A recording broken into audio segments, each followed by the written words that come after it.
फातिमा बेटा, देखना दरवाजे पे कौन है। जी पापा अभी देखती हूँ। अस्सलामुअलैकुम। वालेकुम अस्सलाम बेटा, बिशारत है? जी है तो। अरे बिशारत, सब खैरियत तो है ना? हाँ रजाक भाई, अल्लाह का शुक्र है, आइए बैठिए। चलो अंकल पानी। शुक्रिया बेटा। अरे बिशारत, कहाँ हो इतने दिनों से? ना मस्जिद में दिखाई दे रहे हो ना कहीं बाहर। रजाक भाई 3 महीने से बीमार हूँ। डॉक्टर ने मुसलसल आराम का बताया है।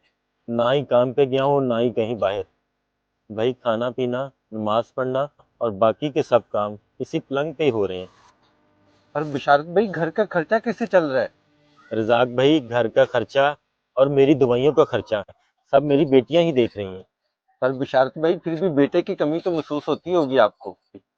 रजाक भाई, बेटियों से तो घर में रहमत बरसती है। अगर ऐसा ना होता तो मेरा अल्लाह पाक हमारे प्यारे नबी को 4 बेटियों से ना नवाजता। और रजाक भाई, जब तक बेटियां बाप के घर से दुल्हन बनकर नहीं ना चली जाती तो उस घर में 70,000 फरिश्ते रहते हैं। अल्हम्दुलिल्लाह, मेरी बेटियां आजकल के बेटों से लाख गुना बेहतर हैं। उन्होंने कभी मुझे बेटे की कमी महसूस होने ही नहीं दी। माशाल्लाह, अल्लाह पाक सबको आप जैसी बेटियां अता करे। आमीन। अल्लाह पाक हर बेटी का नसीब अच्छा करे। वीडियो अच्छी लगे तो शेयर लाजमी करें।